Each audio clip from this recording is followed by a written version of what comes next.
মনোযোগ সহকারে দেখেছো। আজকেও গত ক্লাসের ধারাবাহিকতায় আজকেও তোমরা আমার সাথে থাকবে এই আশা রেখে আমি আমার আজকের ক্লাসটি শুরু করছি। তো আমি প্রথমে এই অধ্যায় থেকে বিভিন্ন আইটেমের অঙ্ক আমি তোমাদের সামনে উপস্থাপন করে আসি। এখন সর্বশেষ যেটি আছে আমাদের সামান্য কিছু অঙ্ক, মানে সামান্য একটি অঙ্ক বাকি আছে, আর যা আছে সেগুলো আমরা টুকিটাকি নৈবর্তিকের জন্য, তোমাদের যে নৈবর্তিক প্রশ্ন হয় সেই প্রশ্নের জন্য কিছু সামান্য কিছু টাস্ক দিয়ে যাব। তো আজকে আমি যে ক্লাসটি তোমাদের সামনে নিতে যাচ্ছি সেটি হচ্ছে মিস্টার আশিক 12% সুদে সোনালী ব্যাংকে 50,000 টাকা জমা রাখেন। মিস্টার আশিক 12% সুদে সোনালী ব্যাংকে 50,000 টাকা জমা রাখেন। জমাকৃত টাকা কত সময় পরে 3 লক্ষ টাকা হবে? অর্থাৎ এই জমাকৃত টাকা মানে সময় কত সময়, মানে কত বছর পরে 3 লক্ষ টাকা হবে, এরকম অঙ্ক আসতে পারে। আমরা যদি একটা অঙ্ক বুঝি তাহলে এই সংখ্যাগুলো হয়তো চেঞ্জ হতে পারে, সংখ্যা চেঞ্জ হলেও নিয়ম একই থাকবে। তো আমি আবারও বলি, অঙ্কটি আবারও তোমরা একটু মনোযোগ সহকারে লক্ষ্য করো। মিস্টার আশিক 12% সুদে সোনালী ব্যাংকে 50,000 টাকা জমা রাখেন। জমাকৃত টাকা কত সময় পরে 3 লক্ষ টাকা হবে? এটাই হচ্ছে প্রশ্ন, যে আমাদের কত সময় পরে, অর্থাৎ এখানে আমাদের সময়টা বের করতে হবে। সময় ইকুয়াল টু হোয়াট? সময়টা আমাদের জানা নেই। সময়ের আমরা সাধারণত কী দ্বারা প্রকাশ করছিলাম? এন দিয়ে। N equal to what? তো মিস্টার আশিক সোনালী ব্যাংকে 50,000 টাকা জমা রাখেন। এখন আমাদের এই প্রথম যেটা অর্থের সময় মূল্য অঙ্ক, যেটা আমাদের প্রথম খেয়াল করতে হবে সেটি হচ্ছে যে এই 50,000 টাকা কখন, কবের টাকা বা কখন জমা রাখলো? এই 50,000 টাকা জমা রাখলেন মানে এখনই রাখবে, এটা বর্তমান সময়ের টাকা। তাহলে পিভি বর্তমান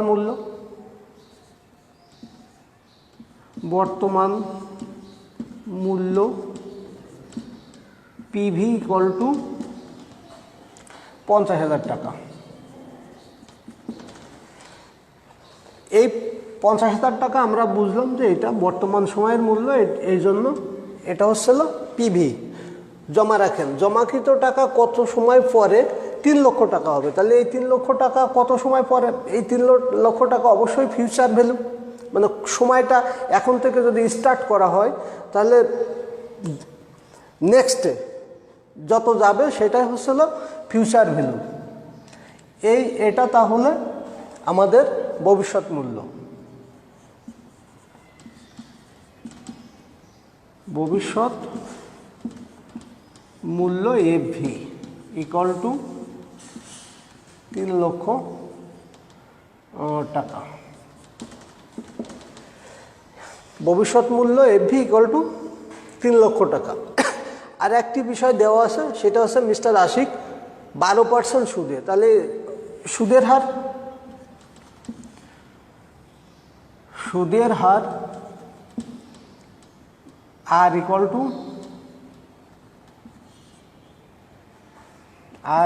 টু 12%। এটাকে ভাঙলে 0.12 হবে। এই তথ্যগুলো আমাদের দেওয়া আছে অঙ্কে। মিস্টার আশিক 12% সুদে সোনালী ব্যাংকে 50,000 টাকা জমা রাখেন। জমাকৃত টাকা কত সময় পরে 3 লক্ষ টাকা হবে? তাহলে এই তথ্যগুলো দেওয়া যদি থাকে, আমরা এমন একটা ফর্মুলা ব্যবহার করতে হবে যে এই ফর্মুলাটা, এই সমস্তগুলো মানে সেই ফর্মুলাটার মধ্যে থাকতে হবে। অর্থাৎ আমরা যদি এই ফর্মুলাটা ব্যবহার করি, আমরা জানি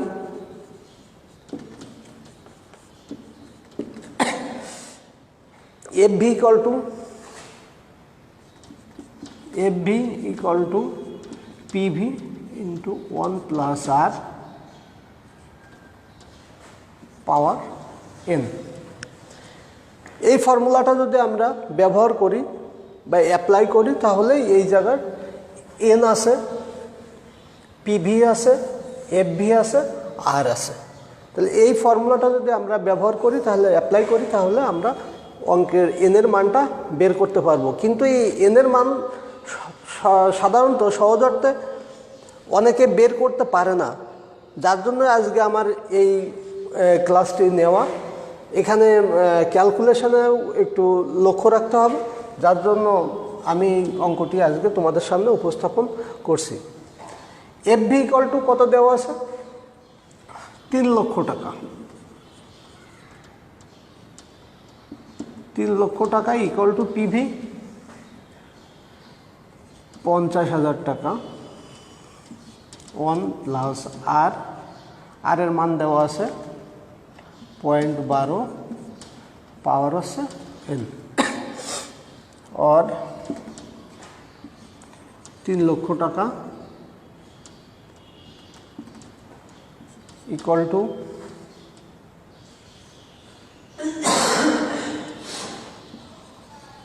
50,000, 1.2 পাওয়ার এন। এখন আমরা সাইডটা চেঞ্জ করব। 50,000 টাকা ইকুয়াল টু 50,000 টাকা। আমি এই পাশের পুরো সাইডটা এই পাশে নিয়ে আসবো আর এই সাইডটা এই পাশে নিয়ে যাবো, অর্থাৎ সাইড পরিবর্তন করব। 50,000 টাকা 1.2 পাওয়ার এন ইকুয়াল টু 3 লক্ষ টাকা। আমরা সমাধানের 9-10-এর যে সমাধান অঙ্ক আছে সেই সমাধানের ফর্মুলায় আমরা এভাবে আনতে পারি। তাহলে এটা যেহেতু গুণ অবস্থায় আছে, এখানে কোনো চিহ্ন দেওয়া নাই, মানে গুণ অবস্থা আছে। গুণটাকে যদি আমরা এই সমান সমানের ডান পাশে নিয়ে যাই তখন কি হবে? এই গুণটা তখন ভাগ হয়ে যাবে, অর্থাৎ 1.12 পাওয়ার এন ইকুয়াল টু 3 লক্ষ টাকা ভাগ হচ্ছে 50,000 টাকা। মানে এইটা ইনটু অবস্থায় আছে, মানে সমান সমানের পরে যদি সাইড চেঞ্জ করে নিয়ে যাই তাহলে এটা ভাগ হয়ে যাবে, অর্থাৎ এইভাবে অবস্থানটা হবে এইরকম। এখন যদি আমরা এটাকে ভাগ করে দিই তাহলে এখানে 3 লক্ষ আছে, এখানে 50,000, একবারে আমি যদি কেটে 6, অর্থাৎ 1.12 পাওয়ার এন ইকুয়াল টু 6। এই পর্যন্ত কোনো সমস্যা নেই, কিন্তু এরপর পরবর্তীতে আমাদের যেহেতু এন পাওয়ার অবস্থায় আছে, আমাদের সূচক বা লগারিদমের দিকে যেতে হবে। আমরা 9-10-এর যে সূচক বা লগারিদম যে অঙ্কগুলো করছিলাম সেই ফর্মুলা এখন আমাদের একটু অ্যাপ্লাই করতে হবে। সেটি কেমন? or log 1.12 n equal to log 6, অর্থাৎ উভয় পক্ষে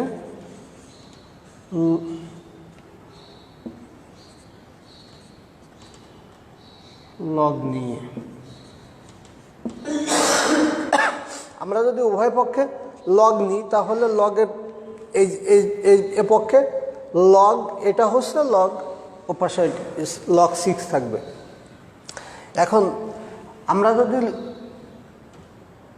লগটাকে এভাবে লিখে দিই তাহলে লগের সূচক, আমরা সেই সূচকের নিয়মে যদি যাই যে কোনো সংখ্যার উপরে যদি পাওয়ার থাকে তাহলে সেই সূচকের নিয়ম অনুযায়ী সেটা বাম পাশে চলে আসবে, অর্থাৎ n log 1.2 equal to log 6।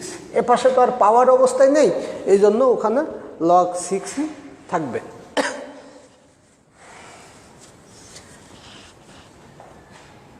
এখন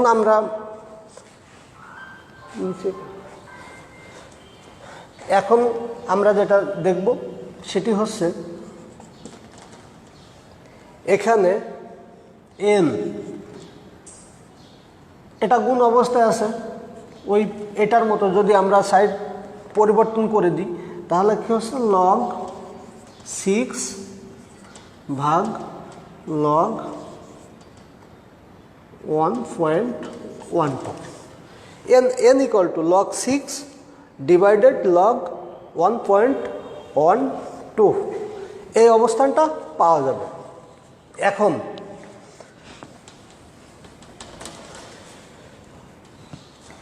n equal to or n equal to log 6 log 6 এর মান যদি আমরা ক্যালকুলেটরে চাপ দিই তাহলে কত আসবে?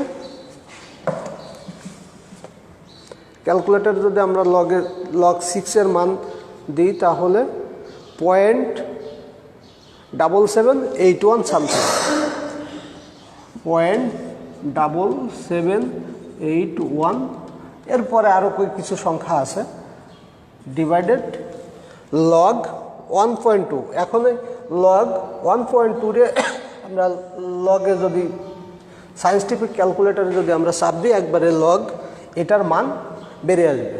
সেটি কত আসবে? 0.0492, 0.0492। আমরা যদি log 6কে চাপ দিই তাহলে এই সংখ্যাটি আসবে, এবং আমরা যদি log 1.2 মানটা বের করি তাহলে এই সংখ্যা দুইটাই আসবে। এখন যদি এই সংখ্যাটাকে আমরা ভাগ করে দিই, এটা দ্বারা এটাকে যদি আমরা ভাগ করে দিই তাহলে আমরা n এর মানটি পাবো।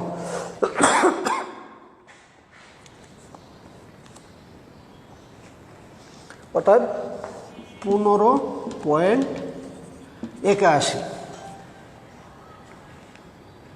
প্রায় 15.81 বছর, প্রায় 16 বছর।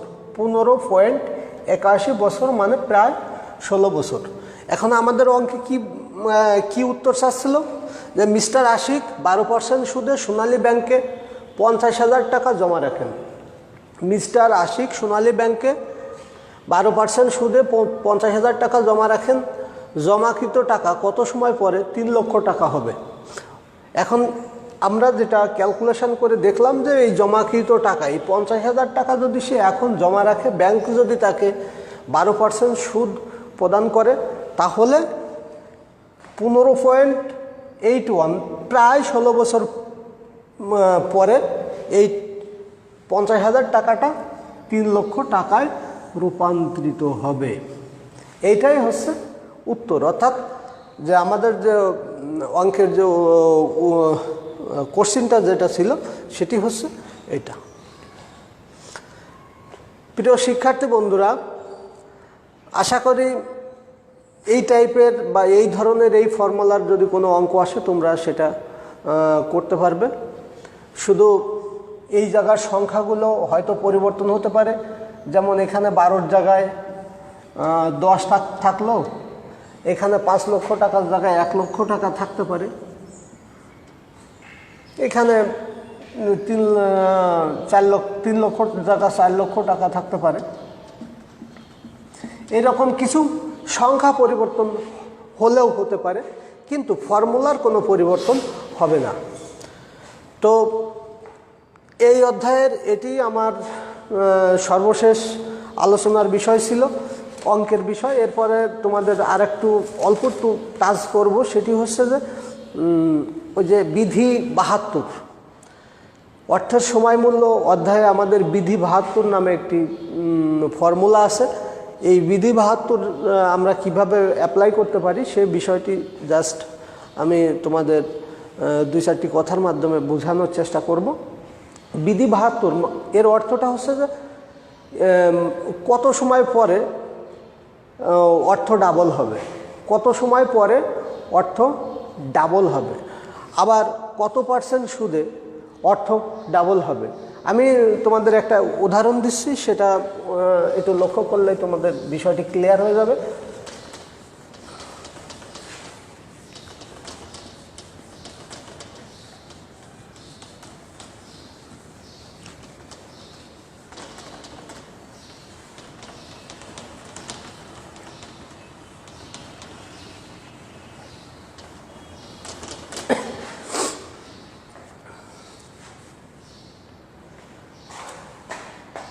একশো টাকা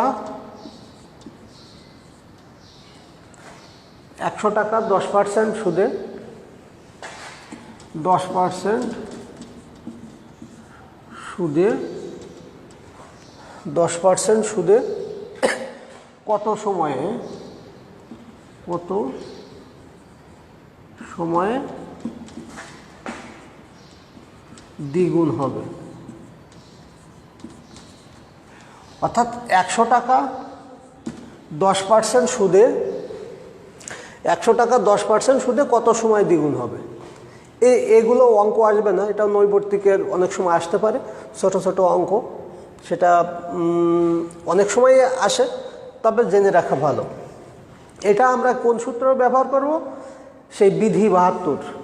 এটাকে আমরা সেই বিধি 72 প্রয়োগ করব, অর্থাৎ n = r।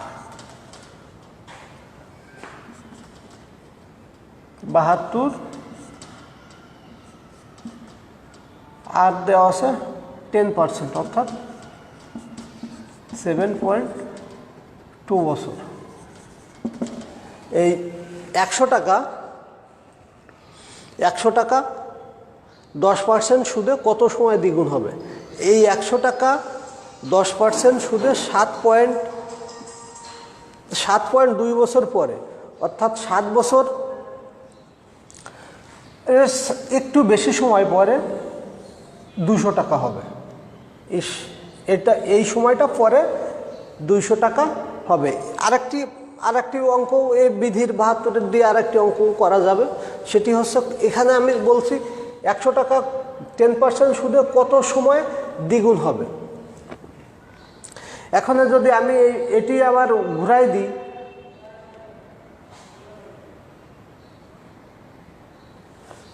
একশো টাকা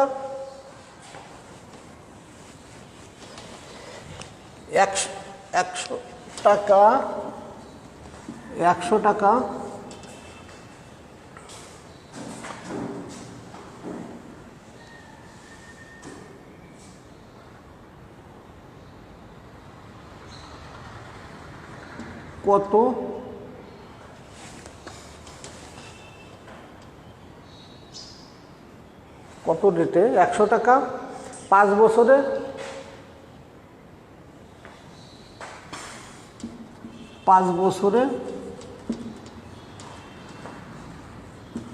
কত সুদে দ্বিগুণ হবে।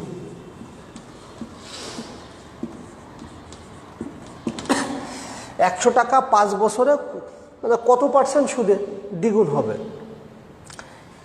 এটাও আমরা বিধি 72-এর সেই ফর্মুলা অ্যাপ্লাই করে আমরা অঙ্কটি করতে পারবো। সেটি হচ্ছে, আমার কি বের করতে হবে? সুদ r = 72 ডিভাইডেড n। 72 n কত? 5 14 70 14.4 এত পার্সেন্ট।